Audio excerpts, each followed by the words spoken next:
నాకు నితిన్ సాయి ఈటీవీలో జాయిన్ అవ్వక ముందు నుంచి తెలుసు. వేరే చోట పనిచేస్తున్నప్పుడు, నేను వేరే చోట పనిచేస్తున్నప్పుడు కలిసేవాళ్ళం. ఆ ఎంతూజియాజం నేను నితిన్ గురించి ఒక విషయం చెప్పాలి. నితిన్‌తో డిస్కస్ చేసేటప్పుడు కొత్త సబ్జెక్ట్స్, కొత్త కాంటెంట్స్ గురించి మాట్లాడుతుంటే తను ఎంత న్యాచురల్‌గా సార్ ఒక ఫ్రెండ్ ఉన్నాడు సార్, నాకు తెలిసిన అబ్బాయి సూపర్ డీఓపీ, నాకు తెలిసిన కుర్రాడు ఉన్నాడు సార్, భలే కథ చెప్పాడు సార్, నాకు తెలిసిన యాక్టర్ ఉన్నాడు సార్, పైకి వస్తాడు సార్, ఎప్పుడూ కొత్త వాళ్ళ గురించే మాట్లాడుతుంటాడు. అంటే అది ఆ నేచర్. మనమే ఎదగాలి పైకి, మనతో పాటు ఒక లగేజ్ని తీసుకెళ్ళాలంటే ఎంత టఫ్ అది.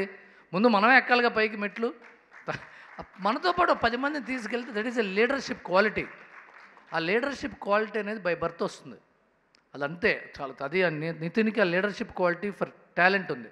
అలాగే Sai marketing and all production కానీ, ఫైనాన్షియల్ కానీ, it's a very highly accountable, answerable job.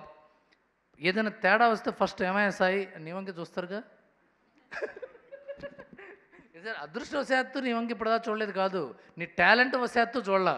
ఎందుకంటే నేను పడే కష్టం వల్ల, నీవు పడే కష్టంలో నిజాయితీ వల్ల చూడలా. 24 గంటలు కాంటెంట్ వైపు, క్రియేషన్ వైపు, మార్కెటింగ్ వైపు ఇద్దరు కుర్రాళ్ళని చూస్తుంటే నాకు చాలా ఎనర్జీగా ఉంది. నాకే కాదు, I'm just representing the whole lot of Telugu film industry. అందరికీ ఈటీవీ విన్ అంటే ఒక గౌరవం, ముచ్చట. రామోజీరావు గారు ఉన్నప్పుడు మహానుభావుడు, నాగేంద్ర కుమార్ గారు మాట్లాడారు, మహానుభావుడు ఆయన.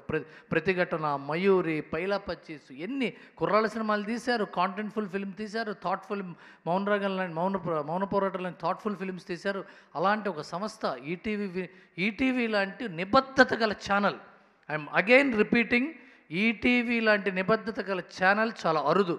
అలాంటి ఛానల్ నుంచి మళ్ళీ ఈటీవీ విన్ రావటం, అంతే క్వాలిటీతో, అంతే హృద్యమైన కంటెంట్ తీసుకురావడానికి వాళ్ళ పెట్టుకున్న బెంచ్ మార్క్ని ఏమాత్రం మిస్ అవ్వకుండా, వైలేట్ చేయకుండా, డీవియేట్ చేయకుండా మళ్ళీ సాయి అండ్ నితిన్ చేయటం చాలా గొప్ప విషయం. ఐ విష్ ఇది జస్ట్ ఎ బిగినింగ్. ఇంకో ఎన్నో సంవత్సరాలు, ఇంకా ఎన్నో మెమరబుల్ కాంటెంట్స్తో ఈటీవీ విన్ బాగా వర్ధిల్లుతుందని ధీమాతో. Thank you so much. God bless everyone.